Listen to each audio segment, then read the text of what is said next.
Welcome back to Raised by Giants live discussion to a very brand new special episode, the Roundtable Extravaganza with David DuByne and Melissa Don.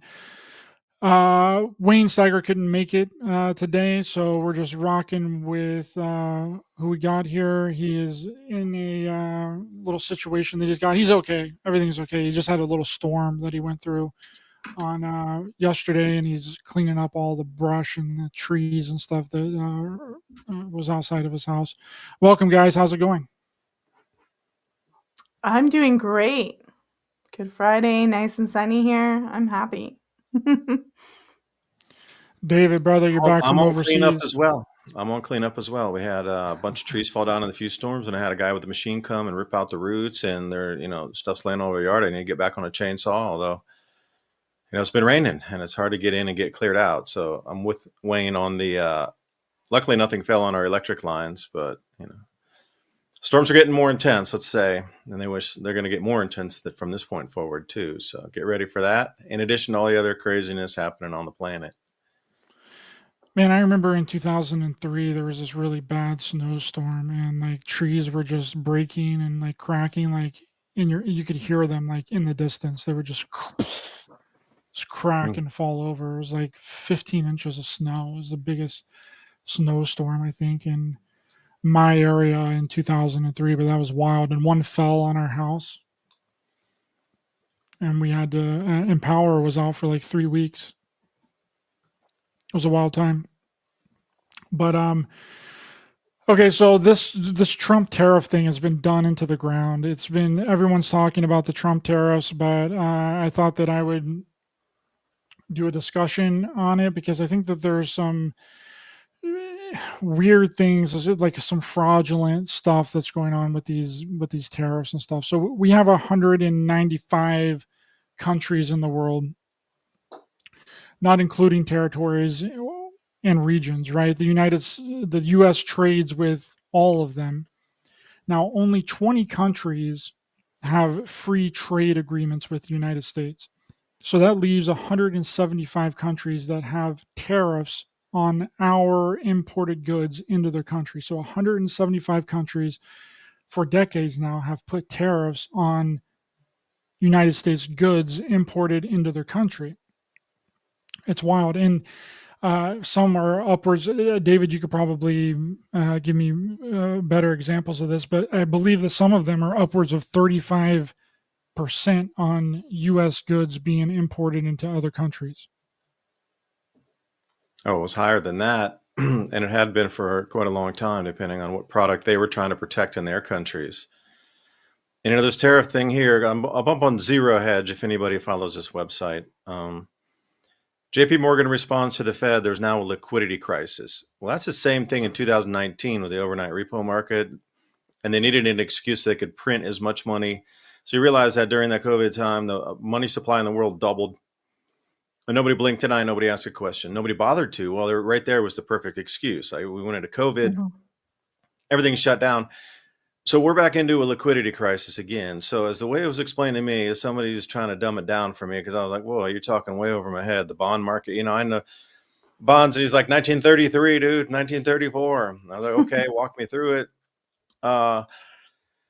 There's at the very base, you get junk bonds and they give you a really high yield because it's super dangerous to hold it. And sometimes the things collapse and you just lose your money. So they give you a very, very high yield for that. And then corporate bonds are right in the middle structure there where, like corporations like GE or something will have its own bonds or whatever they put out there. It's considered medium risk.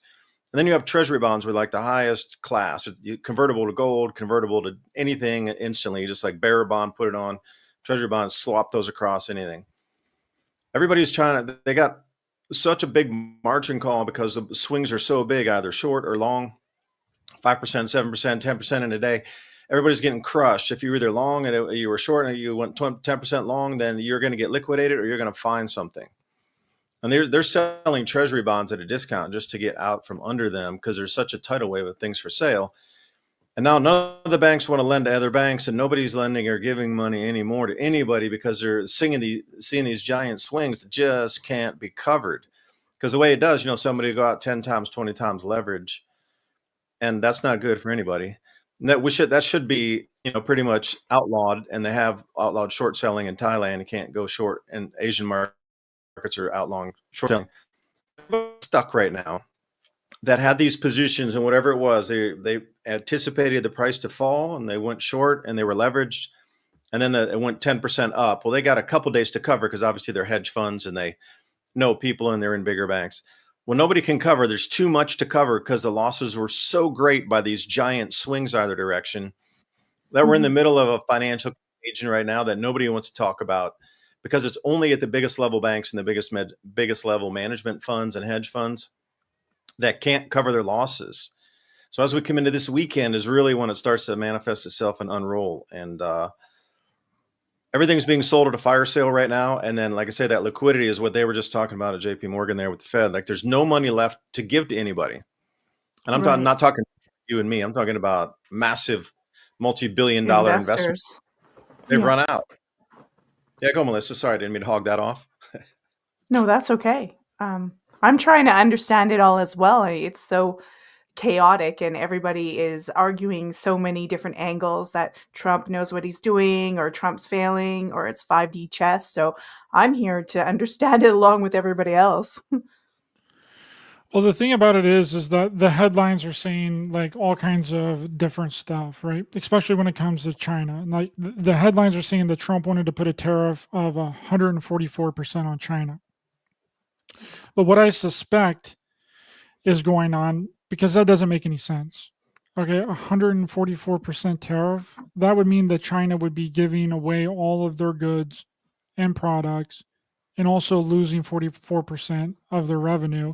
So they would be taking a loss on the product, a loss on the revenue to create that product and the revenue for selling that product. That's a stupid deal, which I think is fraudulent, right? The 145% number or the 144% number, depends on what article you're reading, seems like it's fraudulent, because what I suspect that they've done is they've just added up the increases of all of the sectors of goods.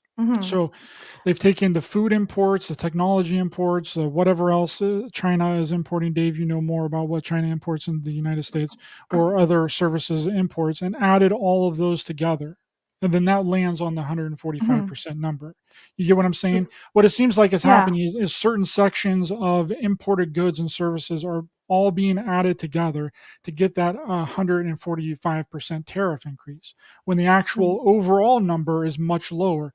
For example, you can add a 50% tariff increase on, for just an example, soap imports, right? But soap isn't the only thing that you're importing. And that would only affect the overall imports by like 1%, right? It's a super sneaky way to create like industry headlines, right? And blow the whole thing up. Like, oh my God, Trump wants to put 145% increase on tariffs on China. No, he doesn't. And no article says 140% total increase on China. You have to read those things carefully and listen to the sentences that they're using, because they're using magic. Okay.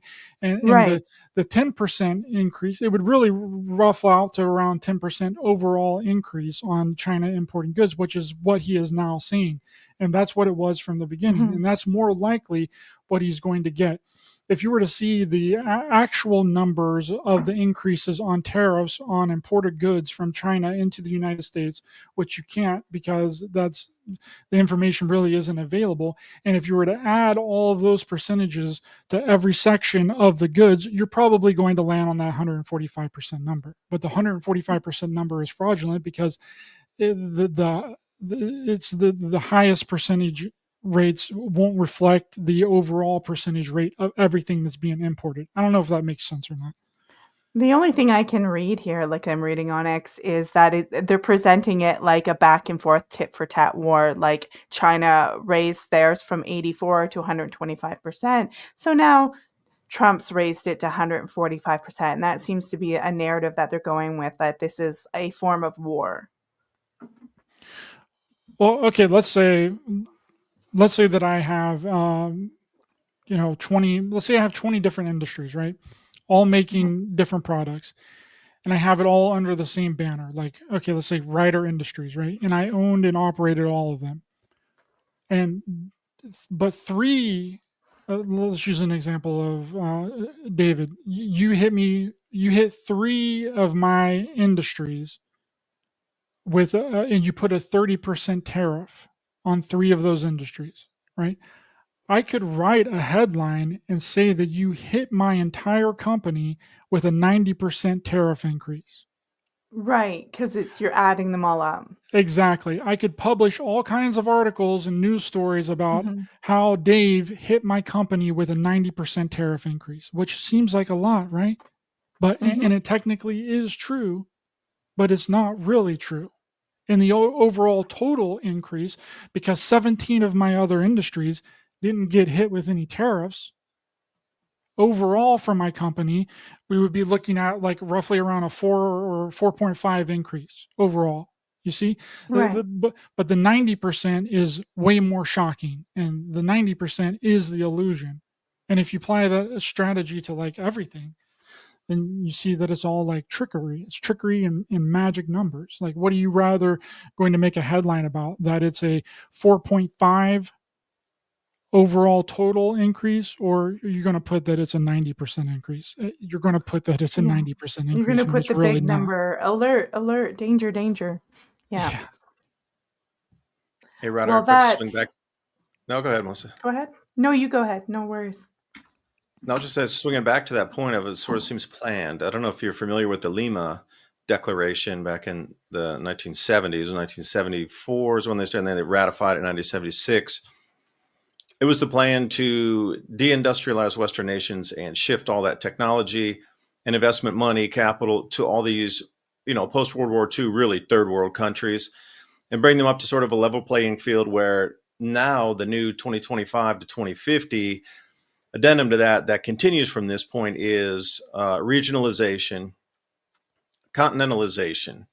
So they're coming back, and all these factories that are coming back in are going to be 3D printing on demand type of things, run with AI and robotics. And the factories, bringing back these jobs are not going to be as if you think they are. But it seems like there's a firewall going across the ocean to facilitate this new breakup and this new plan to move everything back to regionalization. And then with the food as well, like, Europe said no more beef from America, no more chicken, no more seafood. Well, that's great. And all the fishermen in America can start selling back into America. So for us, it seems like food prices are going to drop. Now, where is Europe going to get its excess food needs from? That's another one unknown. But it seems like all these markets are going to start working together where there were not opportunities before in the continental regions that are going to start filling themselves and filling the vacuum and void. But I encourage everybody to look at the Lima Declaration. And it was by some of the same players you've heard of in terms of organizations, but some of them sort of drifted off the wayside and been replaced by others right now, but they all still involve the World Bank. And that was that purposeful plan to the world we knew before, where it was like super giant industrialized nations controlled the planet and everything else was third world. At that time, they realized that that's not going to work. There's going to be too much chaos if we continue this way. So that 50-year plan to move that into what we see today in terms of globalization and a lot of countries coming up in terms of economy and whatnot. Now the next phase starts. So this next phase also is going to involve, at least in my opinion here, the change of systems in terms of debt-based fiat. So that rolls right back into what you're talking about tariffs. Like they need to shake it apart where people stop trading and they roll back in continentally. And at the same time, they need to have an excuse why everything collapsed and the money need to be restructured. So, there needs to be excuses and believability built into this change all along the way here. So tariffs are a great way to do it. Oh, it collapsed. China couldn't sell anything. Oh, they firewalled the ocean. Like China has huge demographic problems anyway. Like you put 300 million people or 400 million people out of work, you're going to have a big problem. And they can't really go to war because they only had the one child policy for so long. And if you start sending men off to their deaths, then you wiped out entire family lineages. So they caught themselves in a huge trap here. So where does it go? Like, okay, everybody can kind of go smoothly in the night and we reset everything and continental wise. And I don't know, but look at all the excuses that are right in place at the right perfect time. And then things make a little more sense once you realize part two begins in 2025 for this Lima Doctrine or Lima Declaration part two. Yeah, and I've always seen China. It's hard to tell what their economy is because it's hard to know whether they're telling you the truth about it or not. And a lot of people call them like a paper tiger. And like you said, that one child policy, although many of their children are male now, they have an excess of young men. It just, they are suffering from too many aged people being in their population. Like it should be a nice pyramid, right? Where it gets smaller as it gets older. And theirs is like more like a skyscraper going straight up, and that's bad news for them. Ours is not looking as good in the United States, but it's not quite as bad, and that's bad news. I don't know, maybe even less than 10 years. And so I don't know if Trump is seeing this as a weakness with China, where he can, attack this and get jobs. I don't know if it works to get all the jobs back in America. I don't know if we have all the people to do the jobs. Yeah, I'm a I'm little not bit sure where it goes. confused. I'm a little bit confused on like when people are talking about, overpopulation and like there's not enough population, because I've heard Elon Musk mention several times that we need more people. But We need then more the younger last people time than old. but then the last time he was on Joe Rogan, he was like, it's overpopulated. We're giving out too much. We're giving out too many social security checks because people are living a lot longer. So, like, I don't understand which is it. Are we overpopulated or are we underpopulated? Melissa, Clearly, I'll say he's with you, talking you hit about, it right on the yeah, head there, Melissa. That smoothness between younger to older, there should be a bulge in that middle coming up like a spinning top, but yeah, we've missed that somehow with all the messaging of don't have kids, the environment. It's bad to have yeah. too many kids. Like we lost that plot there of what used to repopulate the world. Well, and you can't have old people doing all that work. And then if you have more old people than young people, I was working in senior care. There's not enough people to take young people to take care of the old people, and there's not enough young people to do the other jobs. They get exhausted out. And as for Elon Musk, I don't know, maybe he's talking specifically to a specific part of the population. Maybe he wants to calm down poor senior citizens. I don't know. Yeah, I just Yeah, I thought hear that you. was But really it's really interesting. difficult to find labor out here too. Like I am begging people to come out and work out here. I'll take you 8 hours a day, 2 to 3 days a week, and I will keep you on out here. I need help. All right. But no, I can't find anybody that even wants to work or stay or do anything out on the farm out here. So, okay, how about one day a week, 2 days? No, still can't find anybody. Nobody wants to work. That's the whole thing. Yeah, they come for a day and then they're gone. It's this whole thing. Everybody's talking about it. Doesn't matter if it's a business, a farm, nobody. They just can't find reliable workers. I want to come out and, put a hard day's work in. And then, it's too heavy lifting. Oh, we got to do this. Oh, there's excuse after excuse. Yeah. Yeah, I think that has definitely been the plan. That has been the plan from the jump, is to demasculize men, make them not want to work, not even just that, just make everybody not want to work, like, and stay home and like do nothing. Like it's that's one of the UFO cults that I was just talking about the other day on one of my shows. UFO cargo Why would they cults. want to do that though? Like, why would that's not good for production? Church of the Subgenius did that. They had this idea of slack. They told all of their followers of this cult that you just need to slack off, don't do anything. Like, and that seems very similar to the QAnon stuff as well. Like, sit back, do nothing, everything's going to be taken care of for you. Get the popcorn out, get the nachos, get your baked beans and your baked bean shirt, and freaking eat all your baked beans and do nothing. That seems like that it's been the plan for a really long time. And then Oh, what are we going to get to replace those people? Because robots. aha, there you go. 3D printing, yeah, on demand. So if you can shorten that supply chain from across an ocean, then you can cut out the shipping. So you don't need the base metals to build a bunch of ships any longer. Like you could really reduce the workforce by just doing everything regional again and using some of the highest tech that we have. And when they talk about bringing all these industries back to whatever country it is, yeah, it's not going to come back like it was in the 1960s where we had 35 or 40 iron smelting from all the way over in Green Bay over through Pittsburgh and through like all the Great Lakes and thing. That's not going to come to that kind of apex again. We're never going to need that much metal again. I mean, that was at the height of the automaking industry and everything, and the raw minerals coming in at the height of American power in terms of industry. Like that talk of bringing things back in again, it's going to be a fraction of what it was at its apex.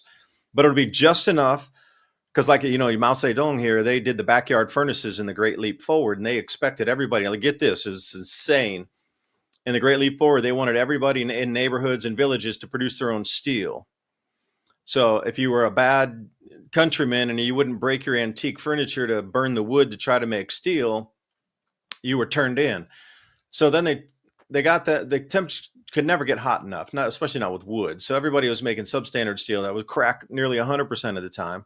Nobody had the andesite coal to do and get super hot temperatures. So the centralized way to go is the only way to go. But do you need like 50 steel plants? No, you don't. You need just enough to, for sure, like the base metals like aluminum. You need a couple aluminum smelters, probably regional. If you look at the like 10 regions around the US, like they would do with the different maps that you see, like they're going to be a little industrialization zones. So if we look at some of these maps out where they're talking about FEMA zones or coordinated off, regions of America that'll break into 10 pieces. Okay, use that as your baseline. There's lots of maps out there. But if there was just smelting mining in individual areas to supply the 3D printed needs and the base metals for those areas, and then maybe they could cross state borders if they had an excess of it. But when they're coming back, we are definitely going to be downsizing and shrinking production for everything. But it's going to go super high tech automated. So who's going to be able to take care of that? All the dudes sitting at home that are coding and things will be going to need loaders. You're going to need people to get the raw materials in. We'll probably still need rail unless they get some antigravitics or a different way for us to transport goods without, using fuel. Maybe we can use the Earth's magnetic field to help us push something down the way. But we're going to witness the greatest change. I mean, literally since the Roman Empire. In terms of everything that, there's not just economy. It's going to be economy, food production, population, manufacturing, and it's all going to shrink down incredibly regional here because, like I say, the demographics just don't work to continue the world the way it does. And there's no more value in that either. There's not enough buyers anymore. So the whole world needed to change. It kind of ran its course. Like there's nothing else to buy for people. And China's run its course manufacturing, and America's run its course consuming. And then the rest of the world's kind of left in the hinterlands out there with very little manufacturing. So where does it from? Everything's gotten discombobulated. Like, you say, Melissa, with the demographics going like a vertical building in China. Well, it's the same way with distribution of goods and manufacturing across the planet. It's all sandwiched right in China. There's really very little. Everything has to be like reshuffled, like a set of cards, and start a new board game out again. Literally, that's the best way I can describe it, at least in my opinion. I'm just saying my look. Have you guys heard about China's dark factories? They're literally just no electricity, nothing. It's just AI and machines working in pure darkness. They call them dark factories. It's like T2 kind of strange stuff. That's what's going on in China right now. Dark factories. Well, that's another thing. Is that the way it's going to go everywhere in the world, do you think, then? Everything's going to move to that kind? Well, I think corporations would love that because then they don't have to pay an electrical bill. They're conserving. It's just a dark factory with machines moving around and assembling stuff they don't need to see.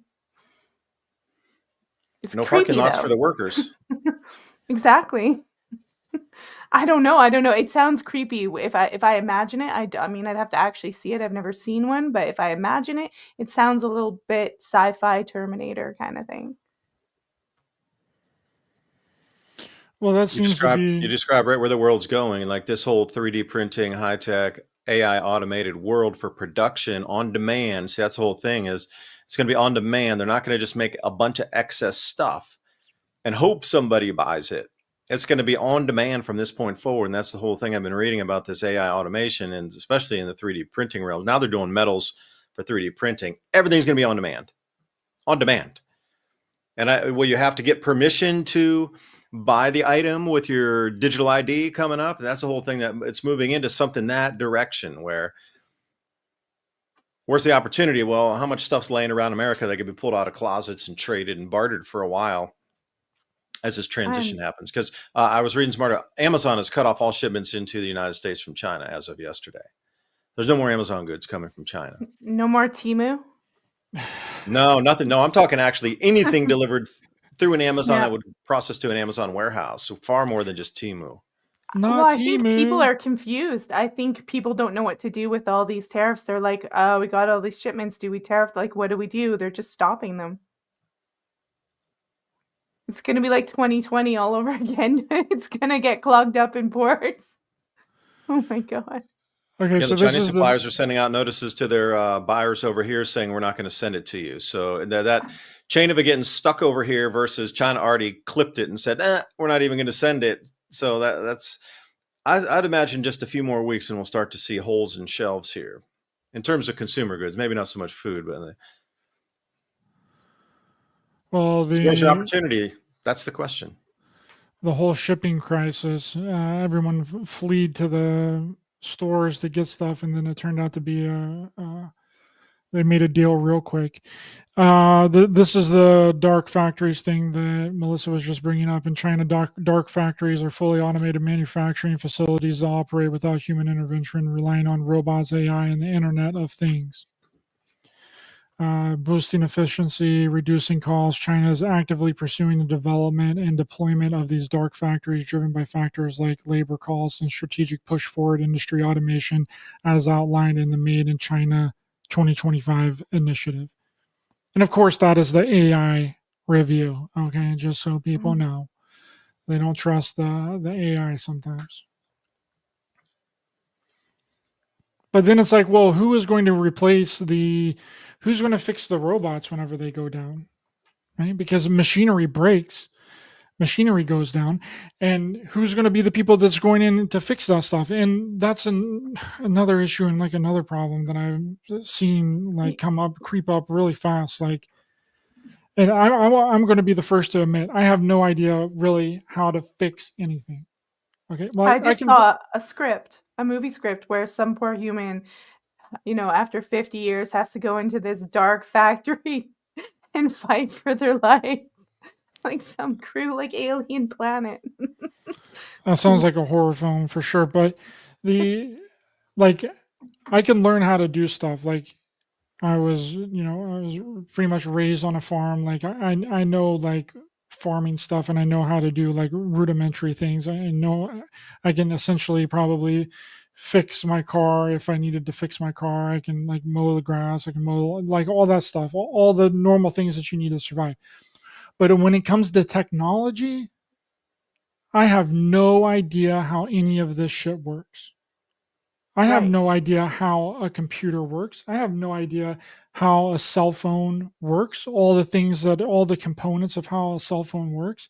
I don't have any idea how a microwave works. I don't even think the people that make microwaves know how freaking microwaves work. Okay. So it's like, how much of this stuff do we actually know? Like, would you be able to take apart a phone and then be able to put it back together and it still work? Like, do you know components that goes into a phone? Can you make a phone? How many people in the world can actually make a freaking phone, or even knows how all the components of a phone to put it together to get it to operate? I would say very few people. Yeah. And then what happens when all that goes down? If all that goes down? Ham radio. Those are more like clunky tech that can be fixed, and you can strip it down and put it back together. Well, before people used to be able to fix their cars, like a lot of men used to be able to fix it. The new cars, can you fix it, yourself, or do you have to have permission or a machine? Yeah, that's what I meant. Like I can change the oil, Yeah. but I can do that stuff and replace filters and things. But when it comes to something super technical that has to do with a car, like I have no idea. I had no idea, and are we failing at that? And I think that we are. I think that we are failing at knowing a lot of important details when it comes to the things that we use every single day, because we're in this consumer world where when something breaks, we just go buy a new one. If your washing machine breaks or your refrigerator breaks, you don't attempt to fix it when it probably could be easily fixed. but they don't know how it works. And you don't want to take the time to learn how it works because it's too much of a hassle. It's a pain in the ass to figure out exactly what's broken and how to fix it. So you immediately just go buy a new one. When it Well, comes to, have you ever seen a commercial for a microwave? No, they took that skill away from us in the 50s and 60s. Like things used to be fixable, right? Larger parts and with the tech, and they called it technology, but it really was, I think it was a purposeful way to take you away to get us to this exact place, what you just described there. I mean, everybody knew it. You could in the 1970s take apart almost every engine and put it back together. Like me, I'm stripping, well, I'm not stripping down the mower, but I need to put a new alternator in it because it won't recharge the battery. And again, you know, one thing, if you are going to learn anything about anything, can you rewire an alternator so you could create electricity in a grid down situation? Like, can you find copper wire somewhere and wind it up correctly and put the spindle on there with the copper to get you a charge off of that? And do you have a way to get that to a battery and get that battery charged? Because if you can in a grid down, you can just come with literally something out of nothing, and you find some copper wire and you have some broken up housing of something that can hold that, and then you can put a spindle in there with the copper. You're gonna, wow, you're going to invent fire, you know. But again, how many people have that skill to take apart? I don't. I'm just asking. I want to listen. I've been led down this road, so you're totally correct. Yeah, I mean, I know my son's in engineering and stuff. Leave it to the robots. So I don't know if he would know, but he doesn't know yet. But it's so specialized of information. Like, what kind of engineer is he going to be? What's he going to know? You know, there's so much math and physics and mind thinking and not moving and not physical stuff with what he's doing. I don't even get it. Well, that's like that's the problem, and that's the issue, is that it seems like no one knows how to do anything, and it doesn't. I don't know if it's because they don't want to know how things operate, or like know how things work, or they don't have the time, or that they don't think that it's important. But the education rate has like dramatically dropped in the United States. Like, I have ran into more people in the last 2 years that don't know how to do basic things. And this isn't a knock on anybody. Like, you know, I understand, I get it, but some people don't know how to cook. They've never cooked anything in their life. I'm like, what do you mean you don't know how to cook? And then I ran into one girl that didn't know how to do laundry. I'm like, what do you mean you don't know how to do? I had to show her how to do laundry. Wow. Like, I don't know. Yeah, I mean, that might be a part of it. Parents never took the time to teach them, neglected, but I don't know. I think it's like deeper than that. Like, if like the inspiration and the need and the want to figure things out is just not clicking for people. I don't know. Have you experienced that, Melissa? Well, my son fortunately knows how to do laundry. I worked in a laundromat when I was young. I was a manager, so I definitely know how to, and I know how to cook. It's not my favorite thing, but I'm just, there are things I take for granted that kids look at me and they're like, huh? Like, they just look at me like they're pressing the buttons on their phone. Like, they don't know how to do math at all. Like, they don't know how to count in their head. They're like, and I'm like, oh, come on, it's 6 times 5. You know, my son didn't know how to write a sentence properly. He was in grade 10, and I went and looked at his homework, and he didn't put a capital or a period or anything, and I just lost it. I'm like, what is wrong with you? What are they teaching at the school? They weren't correcting. They were just letting him go with, and then I realized he's just copying and pasting stuff and handing it in digitally and not writing and no handwriting. I was just like, I phoned his teacher and I lost it. I was like, you teach him how to do it properly and send it back, because he's not listening to me. It was crazy. Yeah, Bob John, NPC programming of people. And that's what it kind of seems like. I mean, I've talked about the grocery store aspect of this a lot recently, walking into a grocery store and like everybody is just like seems like that they have no idea what they're doing. They're just like in there lollygagging around, like, and like not in there like on a mission. Like when I go to the grocery store, like I'm in there on a mission. I'm in there to get my things and get out of there. And I know exactly what I want, and I have these like interactions with people where I'm just like, is like there anything in there?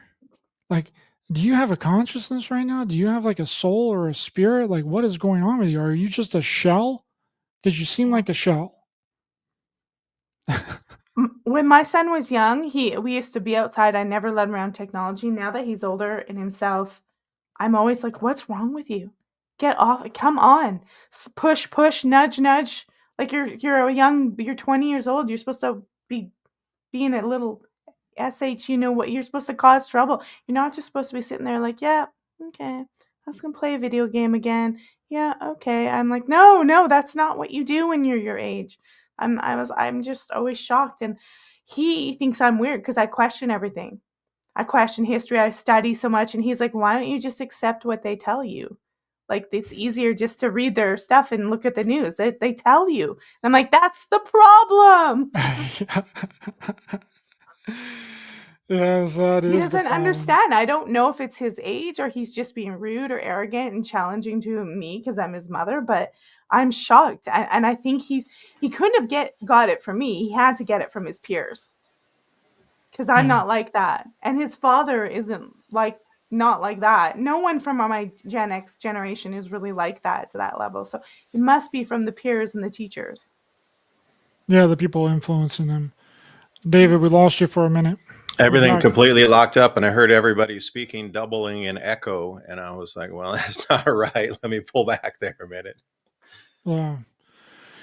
Yeah, Yeah, so so we if these were cameras break, I mean, what do we do? Okay, so if everything is cut off in the world at the moment, I mean, for imports, and there's things that we're using for, being able to communicate on social media and things. If these cameras go down, then what are the substitutes? And can they be fixed? And will new industries evolve out of fixing and repairing things that we would normally throw away? Like you said, new washer, whatever, can somebody repair the micro circuit board on that? But if you go further back, it's not, you don't have those micro circuit boards. You got knobs that control everything. So how much of it is going to be recycled, reused, refurbished, and then sold as we used to do in the 1930s, 40s, and 50s before we got into the disposable economy? and that's another thing, Dave, is where is all of our things that we throw away go to? Where are they taking this stuff? You know? Like how many tons of, phones and electronic equipment do we dispose of every month or every 6 months or like every year? It seems like there's new things that's coming out like every week. And iPhone comes out with a new phone every single year. So you know that there's people that's ditching their old phones for the newest and latest phones. Like what are they doing with their old computers? Like where is it all going? What are they doing with all of it? And where is all of our trash going? There's this documentary on Netflix that I watched that was really interesting that was talking about like when you go to a store to like donate stuff, it doesn't a lot of the times it doesn't actually go to that store. I mean, it depends on where you're dropping it off at, but some of the distribution centers, like the Goodwill distribution centers and stuff, like they accumulate all of your stuff and then they ship it to other countries and they let They other sell it Really? countries first, deal with though. it. They sell it first. You know that. Most of that stuff's sold for cash, and then those big 50-pound vacuum pailed, vacuum, packed 50 pounds of clothes from the Goodwill are one pog and one lot that gets sold. Like that's actually, then they use that money for doing things versus actually taking a sweater and another sweater goes to somebody who needs it on the street. Their business model is they take all that, they get it together, and then they go sell it in lots in different nations, like you mentioned, mainly Africa and some poor nations around the world where they buy those kind of clothes in South America and things. And then, they just don't know what they get because it's vacuum packed into a big 50. It looks almost like a old cotton bale. And then that's the business model. Yeah, that's crazy how you think your clothes are being donated to somebody local or even in the United States. No, that just doesn't work that way. And your blood donations too, most of it's for plasma harvesting. So it's not really meant to give to another person that might need a transfusion or has a car accident or something. Most of that is swooped up, and then that blood is taken, the plasma is taken out of it, and that's the part that's then sold to drug companies. So there's a lot of shenanigans going on in how they perceived. Oh, is the blood mobile? Okay, that's one thing. Or the donate your clothes in the green box and it'll get over to somebody in need. Just thought I'd throw it out there because I just stir the pot. Well, there's this beach in Guyana that has nothing but clothes all over the entire freaking beach. In Guyana, like where Jim Jones was? Oh, Ghana, not Guyana. Oh, Ghana. sorry, Ghana. My bad. Ghana, Togo to Benin. Yeah, that West African place. They have nice kente cloths over there in Ghana. Yeah, Why is this so? Why are they all raggedy and like beach worn and like soaked in salt water? What's up with that? Did they just wash up there? Well, apparently, like they essentially just dump it into the ocean there, and then it washes up on the beaches. Like these big cargo ships just dump it into the ocean. Our planet probably looks like a giant limp ball from outer space for real, with all our stuff floating around everywhere. Well, I don't know. I haven't been to Africa, so I shouldn't even be commenting on that. Oh, yeah. Shh, be quiet. Douglas Murray says so. You've never been there. You're picture appropriating, Ryder. You're picture appropriating. You're not allowed to have an opinion by looking at a picture of a place. You're not allowed. Don't even. Yeah, can't do that. That's a no-no. I can't talk about Mount Everest either. I can't say that it's the highest peak because I haven't been to Mount Everest. I can't tell you that the sun is super hot because I haven't stepped foot on the sun. So, it's the way that it works. Well, they want to keep you in your lane with no opinion. So that's the whole part of it is, these words that we utter have a resonance to them, and they're very powerful when you're communicating with other people. So if you're able to have people not even self-censor, I wouldn't even use the word, but stop even having thought, you're taking it way down a level deeper where that utterance never even comes out. So you can't control the utterance. You've gotten people to actually pull it back before it even comes out of the brain, that the thought, I don't want to think that, before you can even think it and morph that thought into those word pattern that comes out in that vibratory pattern from your voice. That's where they're getting us to go back into, is more sort of like, we're shrinking back into shells like hermit crabs in terms of thought. And that comes right back into nobody knows how to do anything. You're in a specialized lane of a speciality. So if the things do go down here, you're probably going to have to start rounding up, not in terms of a camp, but like rounding up a dude who knows how to do laser technology. You got to know somebody how to run a solder gun.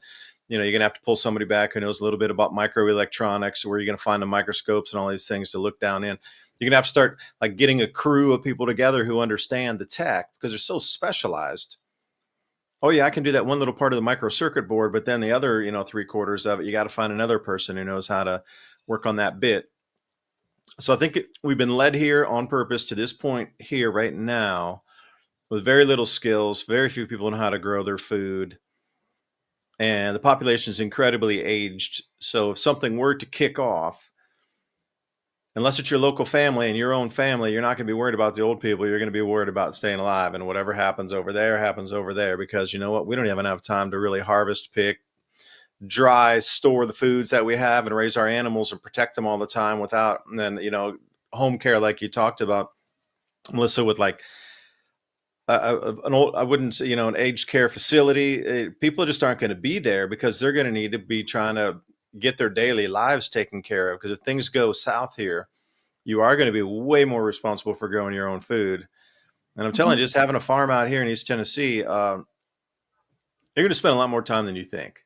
And you're going to need a lot more calories than you think. And you're not going to have the energy at the end of the day like you think to go gallivanting around if you're really producing food. It's a full-time venture. I did tons of landscaping and learning how to plant plants and everything all last year in my house, and it's exhausting work. Yeah. Now, how many people are prepared for that, do you think? I'm not even prepared for it because I had to work a job 9 to 5, right? Yeah, Yeah. I'm not I prepared guess for it it's either. training. Like if you're going to train at the gym or train for to be an Olympic athlete, you're going to have to, slowly work your way up. But then the seasonality of it too, like coming in and out of the wind, the blistering, windy, like just wind burnt cold. And then in the summer, it's just so hot you can barely move. And you come in between these seasonalities too of people getting used to the weather and the climate as you move through those same tasks in different varying temperatures and whatever. Rain, if it rains, you still go out. You still do things even in the rain. Doesn't matter. You just need better rain gear. Nobody's prepared for that. Oh, it's raining. I'm not going outside. Well, you got to go out and get the eggs or whatever. Yeah. Well, somebody's robbing your sheep out of the field. You're going to let them do that? Oh, no, I can't go out. It's too muddy. Like there's a lot of things that are going to people aren't ready for. My son would Got be to like, build your I way don't up. It's want to like go out. weightlifting. Let's. My son would be like, I'm in the middle of a game. I don't want to do that. And I'm like, get off of there. Somebody's stealing your food source. I was like, you You're not need to going to go eat out and do a tonight. physical job. Yeah, they don't have that concept. They don't at all. No, so many people don't. And then I mean, let's not talk about the type of food that we do eat here that's so really bad for you. And I mean, I see like young kids like my son, once they get out on their own and I'm not making the broccoli and the meat and the healthy stuff, they just go rampant and they gain lots of weight and they're in their early 20s and they're canola oil and all that garbage and seed oils and sugar. And I'm like, oh my God. Yeah, it's incredible when you look at the ingredients on stuff. I had this app called Yuka, which tells you like what all is in. Like you And just scan the the whole thing too barcode. with olive oil is a ridiculous price, like $35 for a thing now of olive oil. And it's like, what? How did that ever? So now people are getting priced out of even healthier alternatives. So even something as simple as cooking oils, unless you're rendering down your own lard or your own fat or whatnot. But how many people do that? Not that many. Nobody.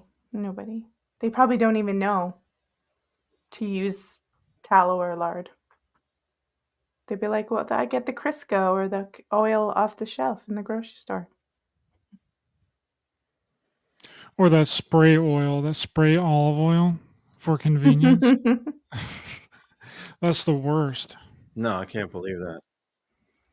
Yeah, but see, that's again, they've trained people to come to this ridiculousness of instantaneousness versus actually having a skill or understanding the mechanism behind it. Again, it's going to lead to I don't know what it's going to lead to. I hate to be a negative and be like downfall, but it's going to lead to a vast change. Now, within that, again, there's a huge opportunity if you're able to navigate that. Well, we've basically But become we're at the cusp of it right now. yeah, we've become such an I don't know what to call it about our culture, but we have no foundations. We've let our foundations go of life.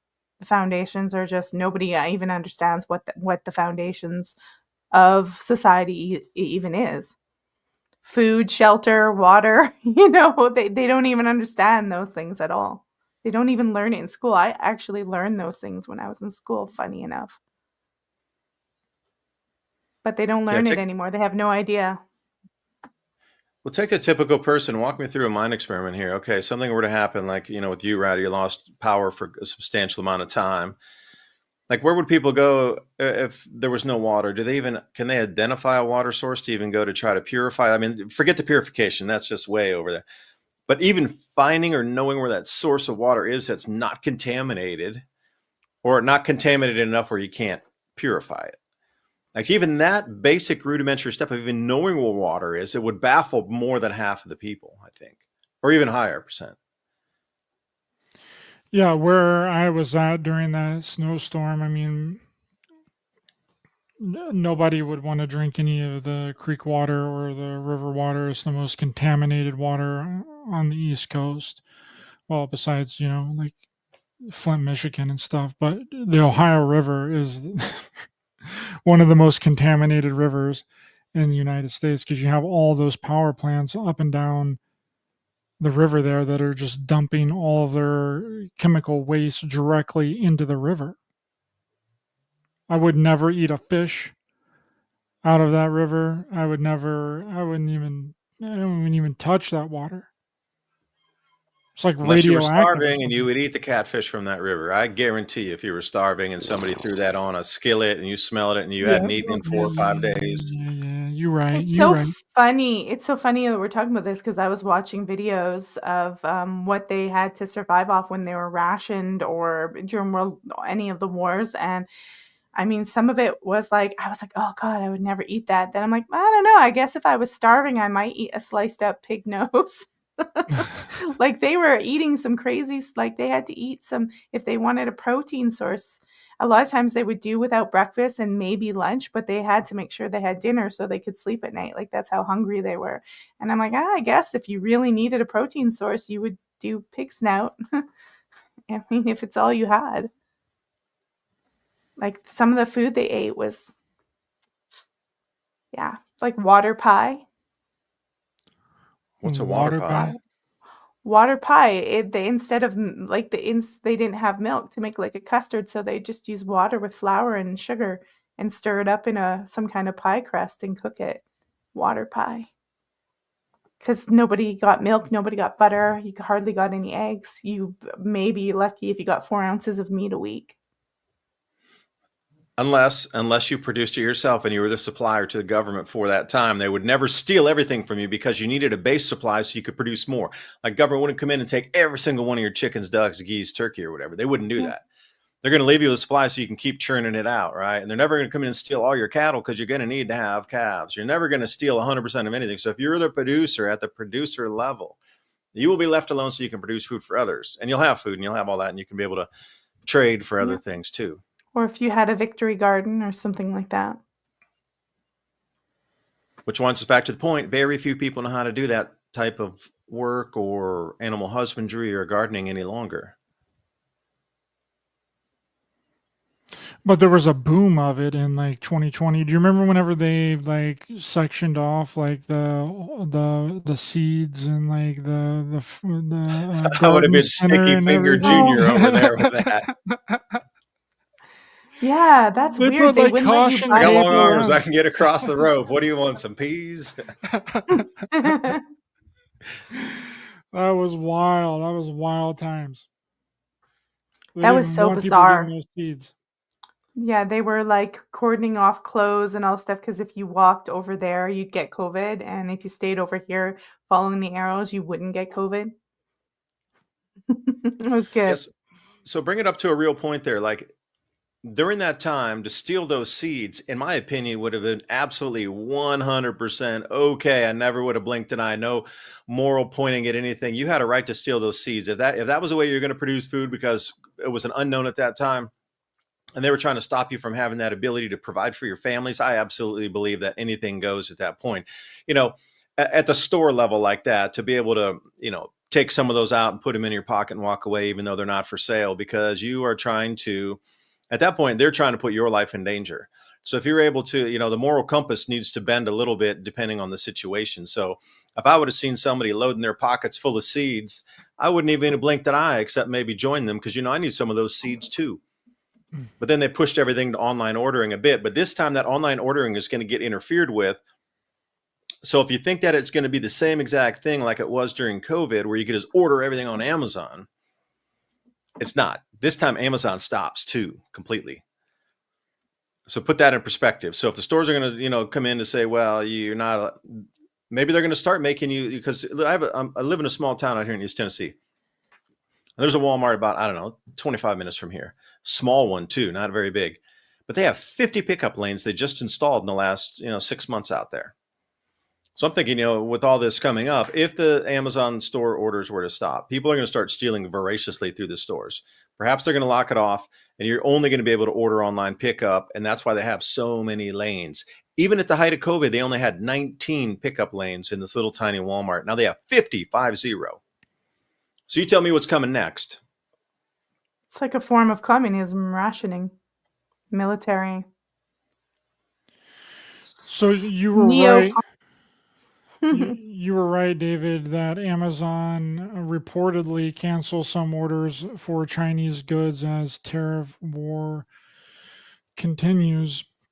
Let It's me just pull this Chinese, just article up. Chinese, but other stuff could Right. come from other places like Turkey and Mexico and thing. It's just Chinese goods, but that's the lion's share of goods that come out of that Amazon funnel there, that distribution funnel. Amazon has reportedly canceled some orders for products made in China as the Asian nation and the U.S. continue to face off in trade war over tariffs. Amazon canceled orders for a bunch of chairs, scooters, air conditioners, and other products from multiple vendors based in China and other Asian countries. Bloomberg reported Wednesday, citing a document reviewed by the news site, that people are familiar with the matter. The orders were canceled after President Donald Trump announced tariffs on China more than 180 countries were territories on April 2nd, Bloomberg reported. So, yeah, I don't know. And wait a This second, Ryder, hold this on could a be second. tricky. Now, they're not putting in the part of all the Chinese vendors that have canceled orders this direction preemptively. So there you go. Now you have your shipping crisis.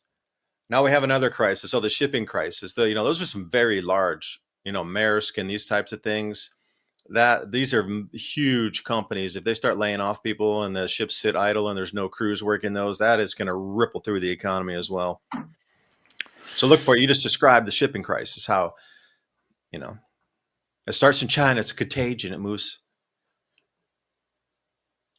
Man, I don't know why he wants to provoke China so bad and provoke China and Well, provoke Iran. Like, I don't really understand that at all. there, Like, I mean, I understand from the perspective that you want to create more factories and jobs within the United States, but I, like, don't- I don't. I mean, I think it's all connected. It's funny that he's like daving down on the Ukraine war, but they're going this way with Iran and China.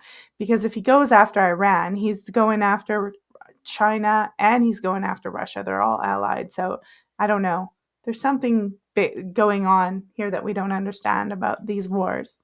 And this one against China, it's like he's trying to knock him with a trade war and then go after Iran, actual physically, and knock them both because they are allied.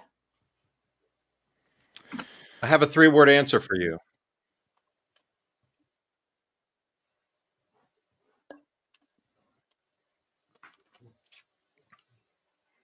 What is it? Melissa, I have a 3-word answer for you. Sure. The ultimate excuse. What was that? You cut out.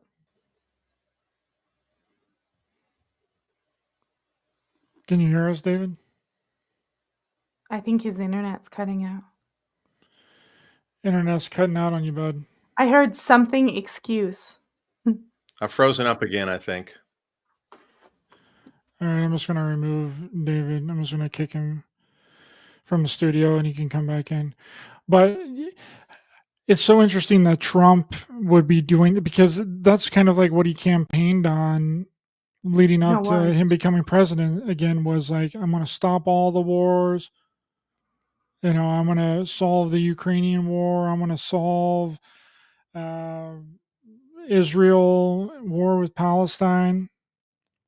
And then he's trying to get us into another war with Iran. And people will say, "Oh well, not shaping up so good right now for it is everybody." You know what I mean? But I mean, Well, Trump's controlled by certain benefactors and donations, so I think that has a lot to do with his war in the Middle East. I'll just say that. And I'll leave it right there. Well, Melissa, I was trying to give you an answer to why all these wars are happening. I had a 3-word excuse, and then I froze up again. It's the ultimate excuse, because everything from that Right. point forward of collapse and restructuring and evaporation and rebuilding of new systems can be explained away through that single thing. And I do believe the tariffs are the beginning of it.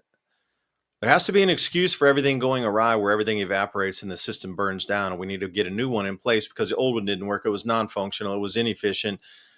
Right. And now we need an entirely new one, and everything has an excuse built into it. Why it happened, and because of this, and now, okay, well, that's past. Now we need to restructure, rebuild it. That's the ultimate excuse. Everything we're seeing, it's the ultimate excuse. If any of those events were to flare off, their causation wouldn't even be questioned as to the rebuild after.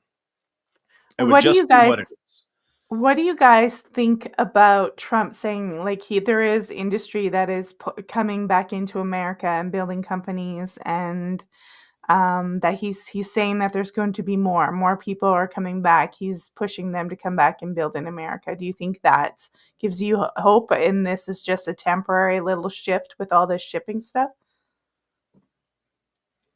Well, as far as I know, that rebuild beginning here in 2025, it's moving from 2025 to 2050. Is this whole Mhm. bring it back? Everything's going to regionalize or continentalize, if there's such a word. We're going away from everything global, and everything's going to be very short supply chains and done on demand, more or less, in a regional basis.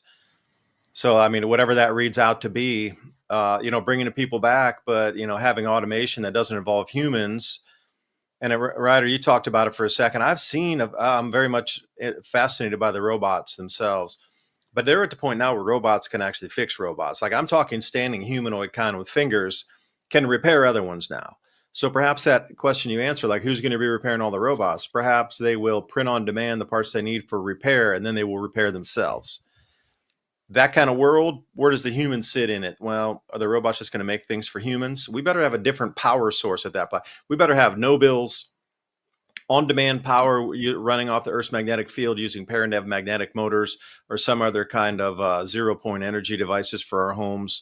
We better have antigravitics to be able to run things with no power from point A to point B, and that would include your cars, the trucks, the rail lines, airplanes. Everything needs to run on a different power system, because there's no way to get that oil from point A over in Saudi Arabia or whatever to a refinery here in America. That's just not going to work. These supply chains are meant to get cut. So in that has to be a different energy system. And if that energy system different, you can't have the same economy based on debt. It's not going to work. So that needs to evaporate too. So you're looking at all these things, just kind of everything shrinking, and new propulsion systems, and this sort of there's just so much that's about to change. But again, I would always ask, that's great. The volatility, there's a huge amount of change. Like, where's the opportunity in that danger, though? Coming back to it. The more that I look at our reality, and I'm not a religious person. I'm not a Christian,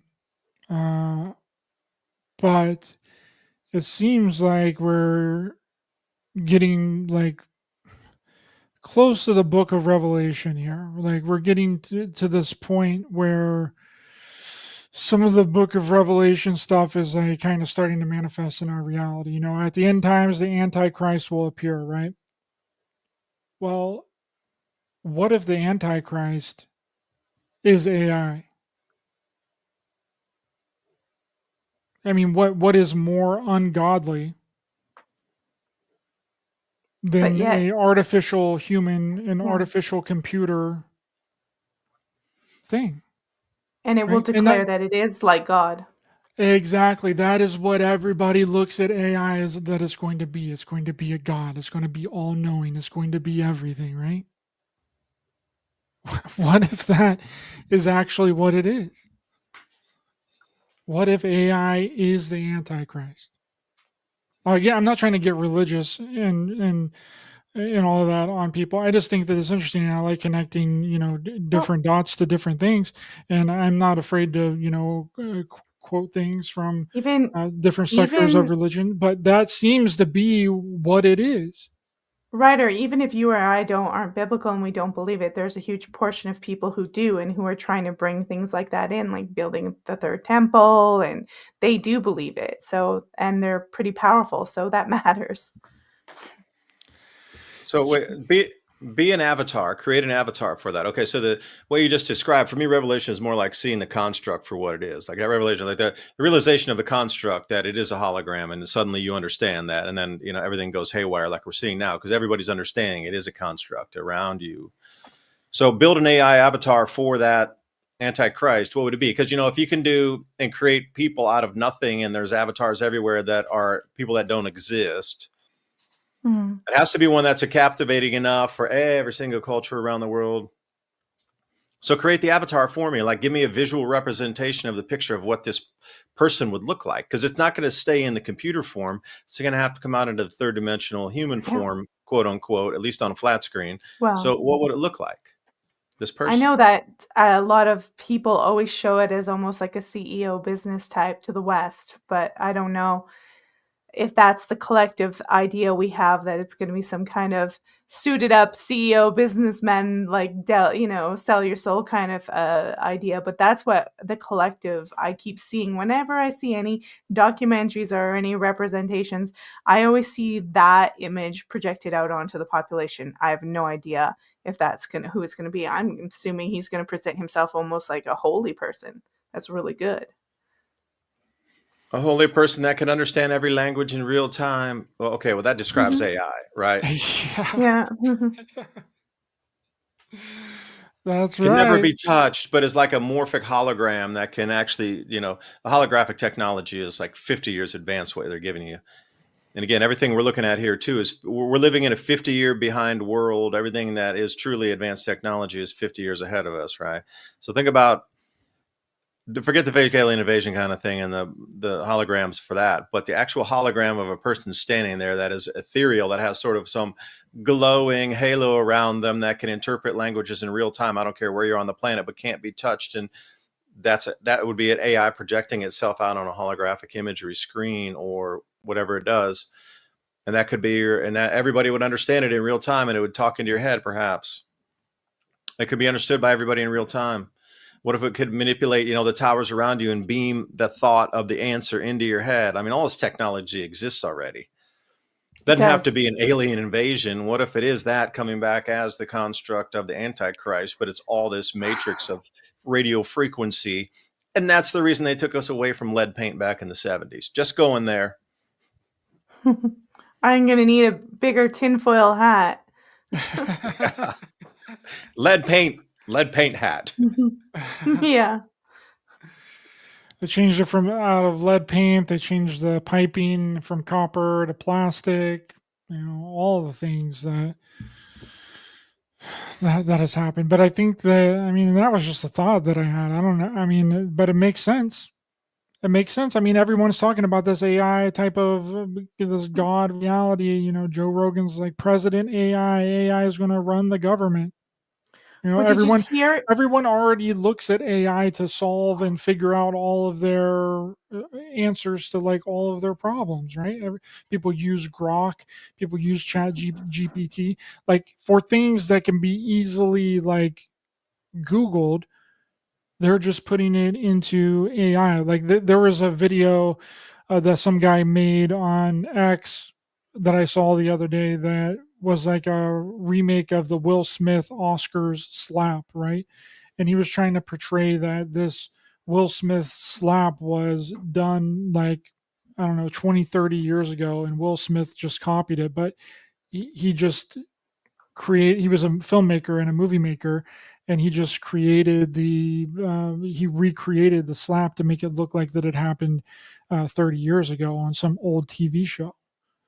Okay, and then people in the comment section under that was, Grok, can you tell me if this is AI generated? And I'm like, it's obviously AI. It's obviously fake. Like you can just look at it and see that it's fake, or you can type it into Google and you'll see that this was done by a filmmaker that recreated the Will Smith slap. Like, I don't know. Well, you guys, someone mentioned Elon Musk in the comments, and I just want to say one of the posts he posted this at the beginning of April the 2nd. He said, as I mentioned several years ago, it increasingly appears that humanity is a biological bootloader for digital superintelligence. So our whole purpose is to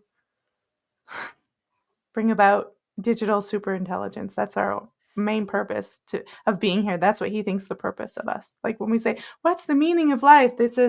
Elon thinks we're a biological bootloader for digital superintelligence. And Candace Owens wasn't very happy about that one. So yeah, that's what he thinks. So I don't know, maybe he is maybe he's to bring in the Antichrist. I have no idea. The Antichrist AI digital superintelligence MAGA creator. Dark MAGA. He did that, Dark MAGA, yeah. He did. When he did that, I was like, oh, that's cool. I'm like, but it's creepy too. Yeah. So speaking of that technology, they're awaiting us to just go to artificial general intelligence, where the intelligence can be sentient in itself. But I think we are already way past that, because I was reading some articles of, ChatGPT was available in 2012 for companies who were on the on the side that would spend great money to access that. That was only for corporate level and access. ChatGPT was available in 2012, believe it or not. So then we waited all the way until another 10 years to unveil it or more here. And then it's suddenly like a new thing. Wow. So think about the development of 10 years of, if it was in 2012 with enterprise access compared to what we have today. That's 10 years of development of it. Like, this thing's running away by the month anyway. So we're fascinated here by how quickly it's moving by the day, week, or month. So imagine 10 years of that, and then put it in the Rubik's Cube together with technology generally seems to be 50 years behind. Where we sit today, the stuff they're giving us are like, wow, it's all brand new. It's 50 years behind what they really have. So I am absolutely sure, stepped into artificial, like you say, supreme intelligence there. We're way past AGI. We're into ASI for sure. Artificial super intelligence, or ASI. I want to go buy land in a mountain now and just go away. I've been planning it for a while, but now I'm really invested in it. The idea of just bye, everybody. Can you live without a mobile phone though? Because you get access way up in the mountains with a. Well, we would probably have to have some form of technology to get out. We'd have to have something. Yeah, I think to escape it, you have to go to zero, which I can't. I'll be honest with you, I can't. So I suppose I could have my whatchamacallit bag and throw the cell phones in them when I wasn't using. Oh yeah, the Faraday bag. Faraday bags, yeah. Thank you. That's it. I don't know. It's crazy. I don't know. I always think we just can't escape it. We can't escape globalism. It's too far. It's too, like, they could, even if I live in the mountain, they could probably fly over by satellite and like laser beam me anyways. Well, I'm just talking about being out of range of just the regular signal frequency, like from like the 5G towers, right, or from the router, or from microwave oven. Like, get all that away from you. Yeah. And really just walk out on ground every day and just be surrounded by the trees, whatever form those are. Yes. That's why my husband was like, that's what he wanted. He's like, maybe we'd feel better if we weren't around all these frequencies of everything and wireless, this and that. Yeah, it's not the Internet of Things, it's the frequency of all things. Like, they just need to relabel it, because the bombardment, think about how many types of radio frequencies and radiation frequencies are around us at all times. Even the studio light have, hey, or that's an LED. So, the frequency coming off of that and the blinking light and things. Yeah. It's just, even your lighting source, how do you escape from that too? You have to go back to the old screw-in bulbs, curlicue bulbs. Beyond that, even back to the old Edison bulbs. But then the Edison bulbs now are almost impossible to find, and they're like $3 or $4 each for an Edison bulb. So, like, how do you even rewind the clock back to something pre-LED in your home? It doesn't exist. It's phased out. There's no mass production of it. No, you have to go find those at estate sales, or, like I say, buy them online. They're $3 each. I mean, can you truly escape that frequency field? You would have to remove all of that, it's in itself. And I guess the electric itself in the house would have to go too, because there's a electric field, a magnetic field generated along that. But could you live in a log cabin where you have to pump your water with no electric pump and go back to living in something like the pioneering days in the 1860s? That would be tough. That would be tough stuff. Yeah, it would be really tough. Those were tough, strong people that came before us. That's truly the direction and level you would have to go to escape this matrix encompassing of it, and this artificial super intelligence. I mean, if it's all that in intelligent, I am sure it is inhabiting, as Wayne had talked about one time, all the electric lines across the entire planet have this entity in it, even into your home at the socket. So imagine what it could do with light pulsations if it chose to come out of LED lights that are around your house. Because Wayne was very clear that we had built the housing, we had built the environment, we'd built the like construct for this thing to exist. Like we live in a building, right, in a room where this thing is a frequency, so it needs to be housed in insulated wires and conduits, cables, and these sort of things that we built out for it for 100 and some years. So winding back when they were doing all this, touching into other dimensions with Crowley and whatnot, 1800s, and then into that era, this thing seemed to give those who were delving into it and starting to build out an environment for it incredible wealth and power and riches. Like we never had to go down that route of putting up copper cables around our planet. At that time, Tesla was there too. We could have done magnetic motors, pair and dev magnetic motors, and given us electricity on demand in a home, like just for a little unit in your house. But we chose to go and wire up the entire planet from stem to stern, giving this entity a home to live. And the frequency is now so powerful that it inhabits every wire of the world until it doesn't. And I'm curious with all like the 5G booming, if it can amplify it enough to create a frequency field where it can exist outside those wires. And again, this would be your artificial intelligence / Antichrist, I do believe. Right. That's you need another thicker coat of paint on the hat there of the lead paint. Well, yeah. It's hard for our brains to encompass it. I think that there is some truth to that the technology that we use has entities in it, that it is like it's an entity all in itself, and it's been spread out through everywhere, and someone had a very nefarious plan that started with this technology, and it feels like that it's starting to come to like a completion. Culminating, yeah. Yes. Yeah. It's interesting if that culmination is actually connected to biblical prophecy, where where Revelation is this culmination of magnetic fields changing on the sun and our jet streams going out of their normal flows and food production getting wiped out, causing famines in some areas, But with the shutdown of shipping, I was like, in this day and age, even if it was a famine, we could ship food around the world pretty easily. I can't see like the kind of famines that they had in the 1600s from the Maunder Minimum to cause such population migration. But if there's a shipping crisis where most shipping stops because of the tariffs and everything, then we wouldn't be able to ship the food around the world, and we'd be right back in the same bucket as they were in the 1640s. So I'm starting to look at this going, some of these things overlaying and matching up here kind of have some validity to it. Now, bring in the Revelation talking about the famines and this sort of thing. I was thinking, how is that possible with global shipping? But it's not, because it's global shipping stopping. And how many of those ships are going to be mothballed, and how many of those ports are going to go idle, and how much grain is not going to be grown that could be shipped. Just questions for a random Friday. Just wondering out there, anybody? Well, I think that they're going to come to a deal. Vietnam is coming to a deal on the tariffs. There's a few other countries that are coming to a deal. And I think that Trump is going to do the 10% increase, because at the moment, when Trump was left office in his first term, the tariffs on China was 19.3%. Okay, so, and Biden actually increased it to 20%. China has had a 34% tariff on the United States.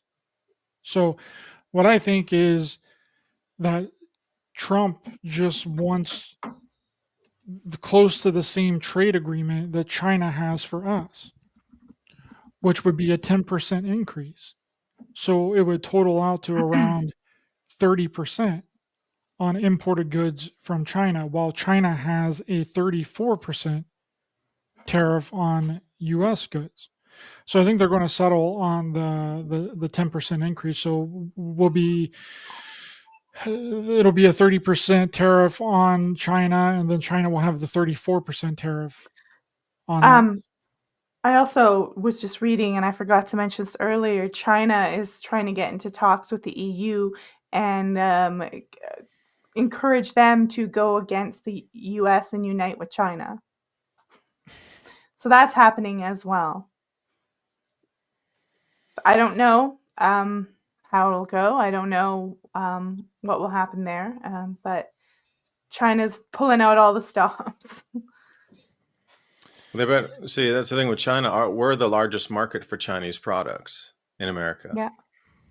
So even if they unite with the EU, I don't know. But anyway, I need to take off in a second here. So thanks for having me on. Yeah, David, let people know where they can find you, brother. Oh, on the Adapt 2030 channel or the Civilization Cycle podcast. Cool. Thank you so much. China can't substitute a 1-for-1 with the EU. They just can't. There's not enough market there, and so many economies crash pretty much. The immigration thing there is ridiculous. I mean, the entire apple cart's upset. They got the war over there, so it's just a fraction of sales. And the European model of business is not as efficient or good as the American one. That's why DEI and all that stuff just wasn't working here. I don't think it would have worked anywhere on the planet. Don't want to step anybody's toes, but if you're getting people that are inept and don't know how to do anything to put them in top position, things are going to break. We call that communism. But anyway. Melissa, thanks for letting me bend your ear. Ryder, thank you. No Thanks, worries. David. Really appreciate you, brother. Coming. Melissa, where can people find you? Good to see you, David. Thanks for coming on, brother. I got my website right there, genxonx.com. I run a podcast. I'm trying to do Sundays, Wednesdays and Thursdays. So I'm going to be doing a stream on Sunday. Usually I do 8 p.m. Eastern, but if you go to the website, you can watch me live on X, Rumble. I recommend Rumble. And then there's YouTube. And then there's a whole bunch of other links for donations or audio podcast on genxonx.com. Thank you very much. Really appreciate it. Thanks everyone in the chat. Please be sure to hit the thumbs up button to help the channel and the algorithm. Share, subscribe, hit the bell icon as well for notifications. Hope everyone enjoyed the show here today, and we'll see you guys next time. Bye-bye.